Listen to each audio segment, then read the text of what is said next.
Selatan, yang saya hormati para dinas Kominfo Sulawesi Selatan, Pak Rizwan, Kasubdi Bina Cyber Crime tim khusus Polda Sulawesi Selatan beserta staf anggotanya, rekan-rekan insan media pers yang hadir dalam kesempatan ini. Tentunya yang paling utama dan pertama paling kita panjatkan puji syukur dari Allah Subhanahu wa taala yang mana pada pagi hari sejauh ini kita masih duduk berkumpul di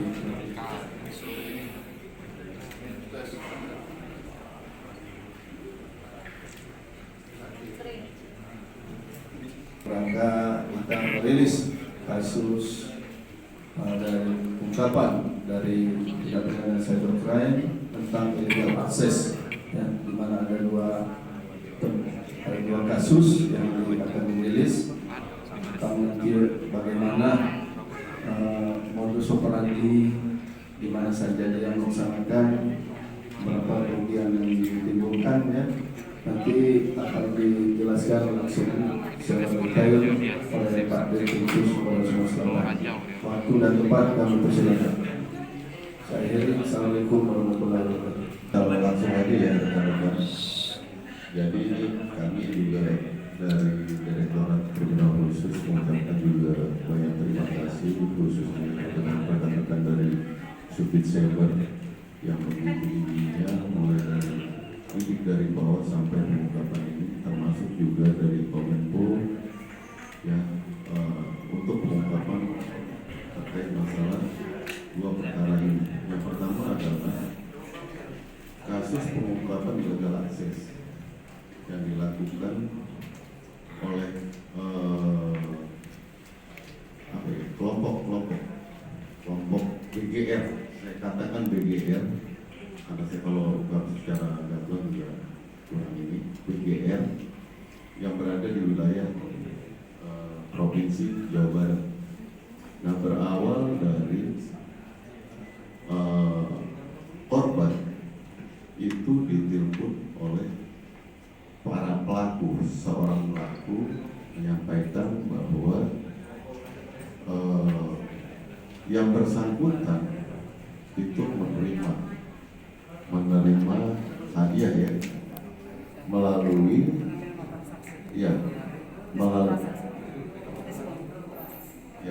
kemudian dari pelaku menyampaikan link dan kemudian korban itu memberikanlah rekening dan termasuk OTP-nya, ya, sehingga kerugian yang diterima oleh korban adalah sebesar 49 juta, ya, yang dilakukan oleh 4 orang pelaku dengan peran dan tugas masing-masing. Kemudian yang kedua, LP yang kedua pengungkapan adalah itu korban adalah pelaku UMKM. Pelaku UMKM yang membuat produk jamu kemudian melalui akun Gobis. Kemudian pelaku ini memang grup dari TS provinsi dari Sumsel Kabupaten Oki. TS rekan-rekan juga tahu lah, ya, Sulawesi Selatan. Nah, kemudian pelaku menelponlah korban tanpa disadari, kemudian dituntut oleh pelaku ini dari Sulawesi Selatan ini, diikutilah oleh korban, ya, diikuti oleh korban dan rekening Mandiri PIN itu. Kemudian setelah dia sadar, setelah dia cek sudah tiada lagi uang di rekening. Nah, itulah kurang lebih 4 sampai 4 juta sekian lah. Ya. Itu kronologis kita. Nanti rekan-rekan silakan untuk secara ke dalam nanti kasubdit. Tapi untuk LP yang pertama itu kita kenakan pasal 30 ayat 1 dan atau pasal 32 ayat 2 dan atau 5556 KUHP. Ancamannya 6 tahun, denda 1 miliar. Dan untuk LP kedua adalah kita kenakan Undang-Undang ITE pasal 30 ayat 1 dan atau 378 KUHP. Oke rekan-rekan, mungkin itu aja penyampaian saya. Silakan nanti kalau ada pertanyaan. Terima kasih.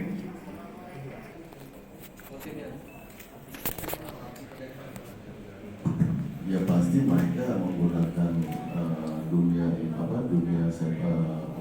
maya ini biasa satu pasti mencari keuntungan dengan masyarakat yang belum memahami betul sehingga dijadikan korban. Nanti yang itu nanti disampaikan dari Kominfo, himbauan masyarakat supaya masyarakat dan juga khususnya terkhusus untuk Sumsel mengerti bahwa jangan percaya apabila ada oknum-oknum yang tidak bertanggung jawab melalui dihubungi dengan seperti yang saya sampaikan tadi, modus-modus itu. Ya sehingga masyarakat mengerti nanti dari Kominfo Kadis yang menyampaikan. Ya, terima kasih. Sudah lama beroperasi mereka. Oplanya omsetnya berapa selama dia melakukan penipuan lah ini, penipuan elektronik ini? Itu lagi kita perdalam. Tapi yang pasti bahwa kegiatan ini sudah berlangsung lama. Ya. Korbannya seluruh Indonesia atau Sumsel aja yang khusus dari Jawa Barat itu Pak Dev? Korban-korbannya ada yang kita tangani, itu yang di sini ada juga yang hasil pengembangan itu di wilayah lain, tapi tidak akan kita buka di sini. Korban yang hanya di Sumatera Selatan, tapi hasil pengembangan ini banyak beberapa dari provinsi di luar dari Sumsel yang menjadi korban mereka juga. Jadi Pak Dir, pola mereka ini membagikan broadcast gitu ya ke pesan WhatsApp atau SMS. Kalau yang merespon mereka akan tidak lanjut seperti itu. Ya, ada juga yang melalui memberikan link juga, begitu juga. Ya. Yang lain cukup. Nanti silakan nanti rekan-rekan kalau memperdalam bagaimana peran masing-masing dari beberapa pelaku ini kasih kita. Oke. Ya, oke.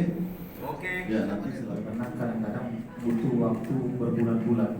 Ya, tentang waktu ini hanya sampai 3 bulan kurang sudah terungkap. Jadi yang pertama saya sampaikan memang untuk kegiatan yang ada cyber penipuan ini paling banyak menggunakan link atau broadcast SMS maupun WA. Nah, setelah di situ kita diminta untuk mengklik link tersebut atau kita diminta memberikan OTP. OTP itu banyak, OTP baik di komersial belanja maupun OTP di kartu ATM kita. Nah ini harus dihindari rekan-rekan sekalian. Kemudian terkait kerjasama dengan Polda Sumatera Selatan, pemerintah Provinsi Sumatera Selatan sudah terus memberikan edukasi kepada masyarakat. Seperti kita lihat, tidak mengenal jenjang strata pendidikan, kita juga masih bisa terkena penipuan dari cyber. Dan tahun ini juga pemerintah Provinsi Sumatera Selatan sudah menjadikan mata pelajaran untuk tentang cyber crime ini, sistem pemberitaan berbasis elektronik di setiap tingkat yang ada di pemerintah Provinsi Sumatera Selatan. Dan kita minta juga kepada seluruh pemerintah kabupaten kota melalui dinas Kominfo untuk melakukan hal yang sama, sehingga jenjang penyampaian edukasi ini bisa secara masif dan merata di Provinsi Sumatera Selatan. Mungkin itu saja yang dapat saya sampaikan. Saya lagi mengucapkan selamat dan sukses kepada Reskrim Polda Sumatera Selatan. Terima kasih. Berita terkini, Subdit Vetipit Siber Polda Sumsel mengungkap kasus penipuan via online. 5 pelaku ini sekarang mendekam di sel tahanan Polda Sumsel.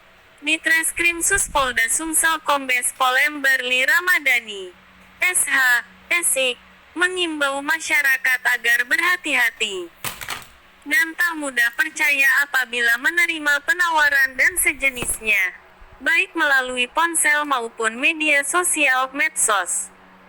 Kita bersama harus berhati-hati agar jangan sampai tergoda praktik penipuan dengan modus memanfaatkan ilegal akses seperti ini. Jelasnya, Adapun kasus pertama yakni dengan modus berpura-pura menawarkan pembelian logam mulia melalui aplikasi penjualan online Bukalapak.